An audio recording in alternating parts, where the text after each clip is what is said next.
trône fièrement en plein cœur de Bilbao. Son architecture originale intrigue et fascine au premier regard. Mais au-delà de cette image qui lui a assuré une notoriété dans le monde entier, le musée Guggenheim fait référence. Sa collection permanente est remarquable avec des pièces, là aussi, qui sont connues internationalement. Et c'est ici, dans ces salles dont les espaces sont aussi surprenants que la façade extérieure, que les œuvres de Francis Bacon sont exposées depuis la fin du mois de septembre. L'exposition, consacrée à cet artiste majeur du XXe siècle, arrive tout droit de Monaco, où elle a été produite par le Grimaldi Forum. Une très belle reconnaissance pour les équipes du Centre de congrès monégasque, qui ne pouvaient rêver de plus beaux partenariats pour l'itinérance de cette exposition. C'est une très très belle récompense. C'est effectivement un travail qui a débuté il y a 3 ans.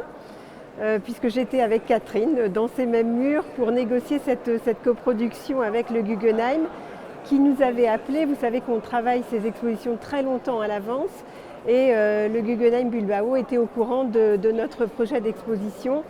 Et vous le savez aussi, les Bacon sont relativement, enfin la production de Bacon est assez rare. Le réseau de collectionneurs privés est important pour avoir une expo, je dirais, un petit peu exceptionnelle qui sort de l'ordinaire, où l'on peut présenter des œuvres différentes de celles que tout le monde connaît, qui sont dans les grands musées. Donc, je crois que le succès d'une exposition comme celle que l'on a faite cet été et qui aujourd'hui vient trouver une deuxième étape au Guggenheim, c'est précisément cette combinaison de tableaux de grands musées et aussi de collectionneurs privés. 80% des œuvres qui étaient exposées au Grimaldi Forum ont été transférées au musée Guggenheim. Le commissaire de l'exposition est le même, Martin Harrison, mais la principale différence réside dans la touche espagnole qui a été apportée. Parmi les sources d'inspiration et de fascination de l'artiste figurent de grands maîtres espagnols tels que Velázquez, Picasso ou Goya. Vous le voyez, nous sommes à Bilbao, en Espagne, et l'un des grands changements par rapport à Monaco, c'est que nous avons plus de peintures espagnoles, certaines du XXe siècle, d'autres du XVIIe. Alors cela crée une nouvelle relation, mais nous avons bien sûr gardé des pièces françaises venant de l'exposition monégasque. Mais dans tout nouvel espace, et cela pourrait être pareil ailleurs dans le monde, quand vous regardez les peintures de Bacon, même avec un système d'éclairage différent, vous découvrez son travail d'une nouvelle manière. Et il y a tellement de choses que nous ignorons encore de ces peintures que vous apprenez donc toujours quelque chose.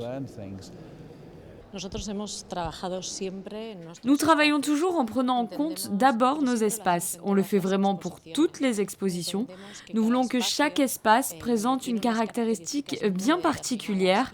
Et pour nous, cela permet ensuite de présenter les œuvres de la meilleure manière qu'il soit. Monaco a travaillé en fonction de ses espaces. Et nous sommes partis de zéro parce que ce musée n'a rien à voir avec le Grimaldi Forum de Monaco. Plus de 6 décennies de création sont présentées dans les immenses salles du musée Guggenheim. La configuration des lieux permet de découvrir avec un regard nouveau cette exposition qui a vu le jour à Monaco. C'est un second regard. Alors évidemment, il y a le lieu de Guggenheim de Bilbao avec cette écriture, Franck Gehry, qui marque énormément et qui devait sans doute pour le commissaire demander à reconsidérer l'accrochage avec des espaces très différents, des ambiances différentes. Les très grands formats gardent une puissance extraordinaire dans les grands volumes et les hauteurs sous plafond de cet espace. Et le choix des fonds de couleur pour les œuvres sources références, que nous avions d'ailleurs décliné à Monaco, fonctionne toujours aussi bien. L'itinérance de l'exposition Bacon ne devrait pas se poursuivre après Bilbao. Les propriétaires des œuvres prêtées pour l'occasion sont impatients de retrouver leurs biens.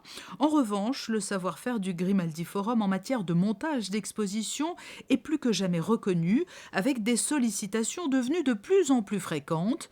Des négociations sont actuellement en cours pour l'exposition consacrée à Grace Kelly. Quant à l'exposition estivale 2015 consacrée à la révolution des avant-gardes russes, elle sera accueillie à la Fondation Mapfre à Madrid en 2018.